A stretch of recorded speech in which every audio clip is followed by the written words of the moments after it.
Your money mindset is not your problem. And I'm going to say that again because I know what you've been told. I know what you're telling yourself. I know what you've been reading. I know what you've heard on podcasts you've been listening to for the last several years. But I will tell you the truth. Your money mindset is not the problem. The problem is you've been asking yourself the wrong questions about money your entire adult life. And because you've been asking the wrong questions, you've been getting the wrong answers. And because you've been getting the wrong answers, your income has done the exact same thing it was doing 3, 5, maybe even 10 years ago. Plateaued, stuck at a number that doesn't match who you actually are because you have unlimited potential. So today I'm going to ask you 7 questions that are empowering, that are going to change the game.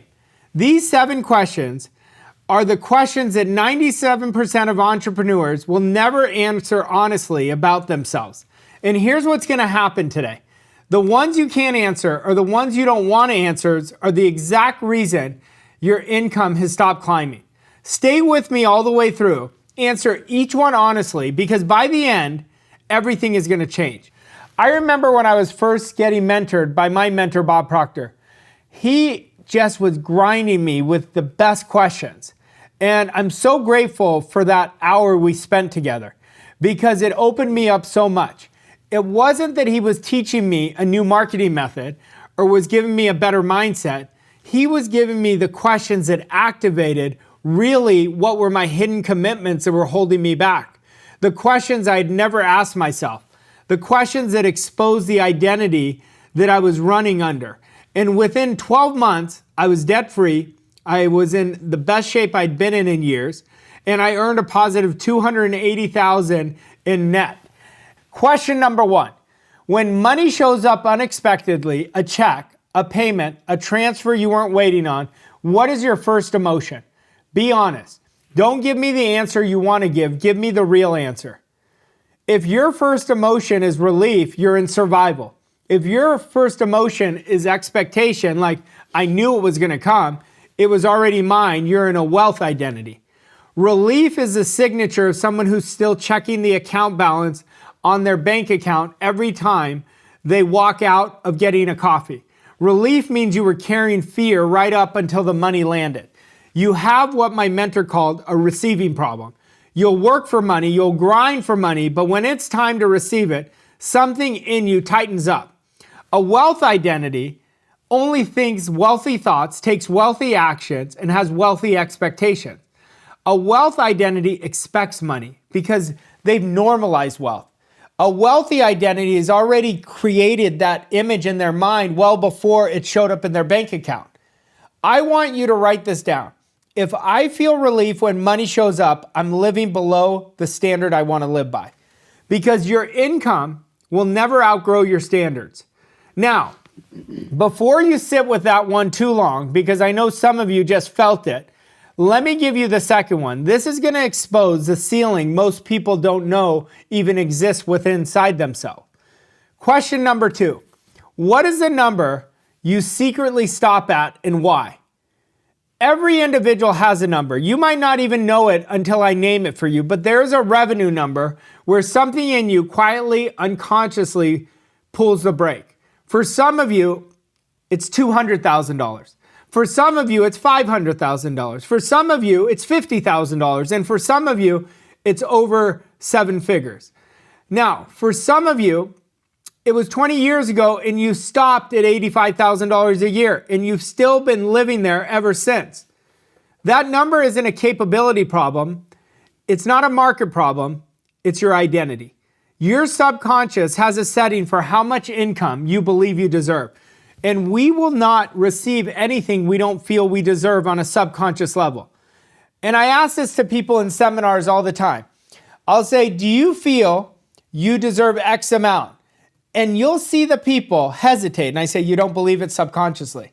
They go, but that's what I want. I said, I know, but you don't get what you want. You get what you deserve on a subconscious level. And that's what we've got to close the gap on. So what will happen is you're going to constantly create subconscious blocks and sabotage yourself. Now, in 2009 for me, it was the worst economy when I was alive that I had ever lived through. But I created the best year of my professional career. While everyone else was blaming the economy, I was putting my foot on the gas. I kept refusing to accept the outside economy as my economy. And what happened is I created a new thermostat and the results followed. Here's the truth. You don't rise to your goals. You always rise to your standards. Goals are what you want. Standards are what you are. And standards are what you accept about yourself. So what have you been accepting? That's the real question. Before we go into question 3, I want to say something to the ones that are still really locked in with me. A lot of people check out by this point in the video because they don't want to answer the questions. In truth, 20 years ago, 30 years ago, I probably wouldn't have wanted to either. But when I decided who I was going to become, I wanted to answer every question. So you'll know if you want to answer the questions, you're ready for a breakthrough. So if you're here still, you're the kind of person that this video, I made it for. Now, these next 5 questions are the one that I'm going to go the deepest. And you're going to want to really answer these. Now, question 3. I know some of you are starting to feel exposed right now, which is a great thing. That's called change. That's called disturbing comfort. And that's the whole point. So stay in it. Don't give in. Now, question number 3. Whose permission are you still waiting for? And don't say nobody, because I've coached enough people. I've coached over 100,000 people, in fact. And everyone's got one. For some of you, it's a parent. A father who told you money was hard. A mother who said people like us don't get rich. For some of you, it's a spouse you're still trying to prove yourself to. For some of you, it's an industry, a mentor, a peer group, a God you haven't quite made peace with. Most of you have never named who you're waiting on. For me, what I had to change in my early 30s was I had to stop living for other people and really live for myself. That's when I developed self-respect. I was compassionate still. I was empathetic. My big why has always been my family. But I had to really make decisions that was going to fill my heart. And here's what I had to learn. I had to understand, even though I invested in mentorship and my mentor had such a dramatic impact on my life, no one was coming to save me. So I had to get real with myself and I had to do what I loved. Nobody's coming to give you the permission to go all in. Nobody came to give me the permission. I had to do that internal work when everything on the outside was going against me. Nobody came to hand me the life I want. You have to create it yourself. You don't need anyone's permission. Abundance is your birthright. If one person is living abundantly, that is evidence that you can be living abundantly. Living the life you're destined to live, that is your birthright. But you've got to start asking better questions. It's not, I'm living just to get by. How do you really want to live? And your want has got to wake you up in the middle of the night. That's when you have a real, authentic want. And our want creates abundance. You will never step into it as long as a ghost in your head is still worrying about what other people think. So name that ghost right now on whatever you've got in front of you. Whose permission have you been waiting for? And what would happen if you gave yourself that permission tonight? Now, the next one is very tactical, but don't mistake tactical for shallow. This one lives in the bank account. Question number 4 is, are you pricing from your value or from what you hope people will pay? Pricing is identity. It's the thermostat made visible. Pricing is self-worth. Pricing is about how you see yourself.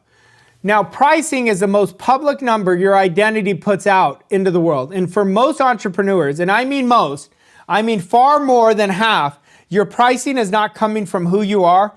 It's coming from fear that if you charge what you're actually worth, no one's going to pay you. No one's going to say yes. So you discount, you over-deliver, you add bonuses nobody asked for your offer, you build a $50,000 transformation, but you price it at $3,000.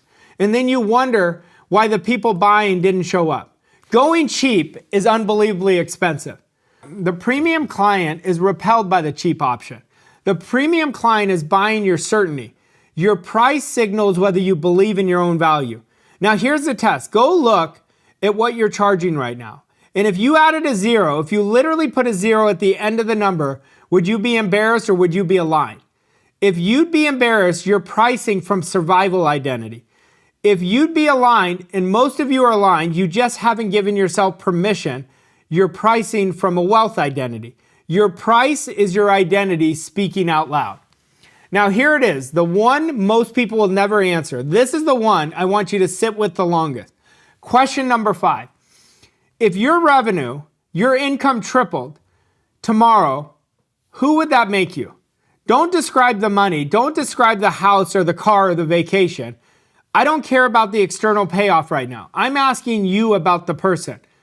Who do you become when the income triples? What does her morning look like? What does his morning look like? What does the confidence look like? What is his posture in a room?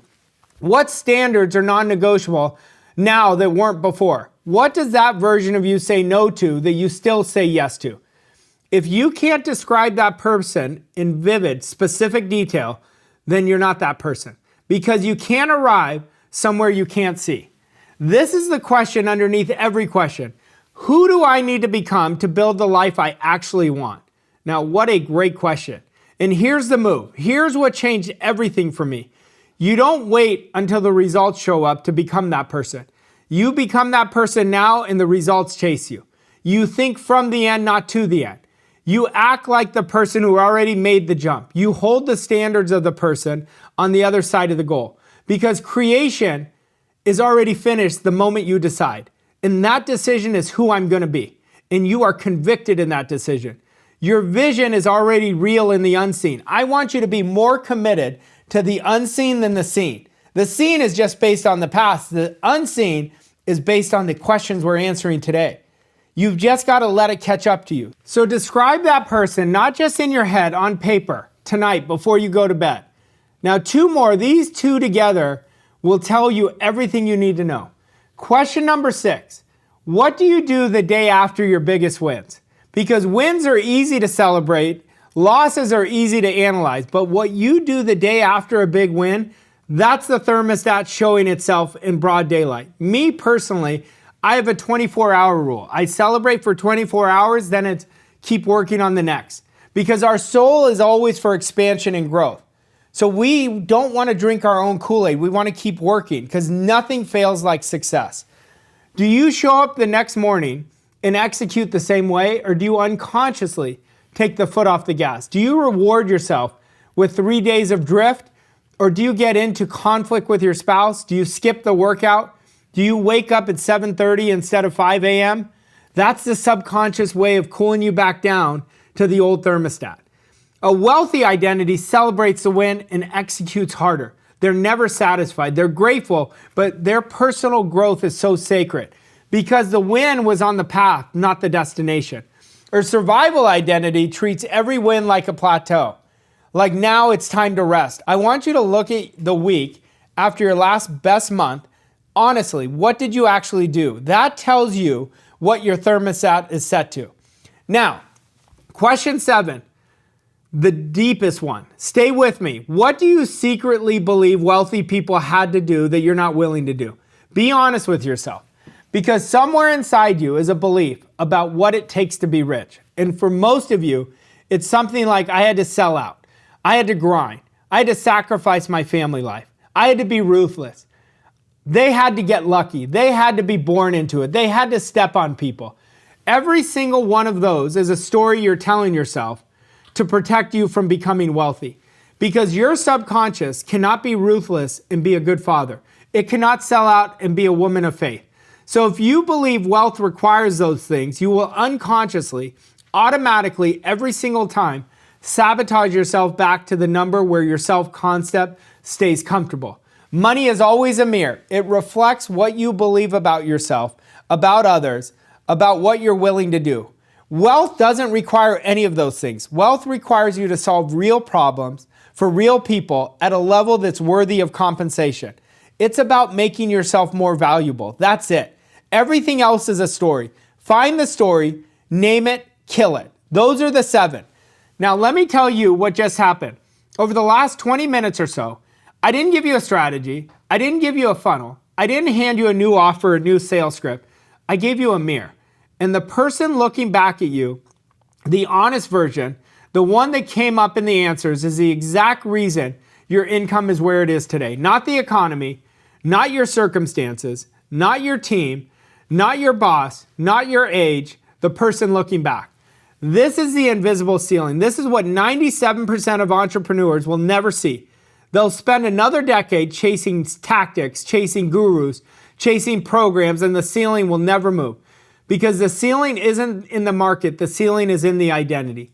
Wealth isn't something you chase, it's someone you become.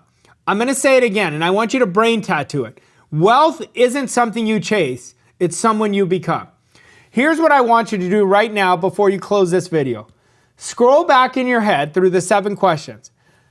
2 of them hit harder than the rest. 2 of them you almost wanted to skip. Those are your 2. Write them down, write the question, execute it. Then underneath, write down the honest answer. Not the answer you wish was true, the real one. Put that paper somewhere, you will see it tomorrow morning. Because those 2 answers are the exact edges of the ceiling you've been pressing against. Naming them is a start. Now, if you want to go deeper than just naming the ceiling, I put together a dynamic free blueprint. It walks you through the exact daily processes I use to move from survival identity into a wealth identity. It's the same process that took me from $150,000 in debt to where I am today. Same process that I've walked my top clients through for the last 20 plus years. It's free. The link is in the description below. Start right away because information without implementation is delusion. I'll see you on the other side.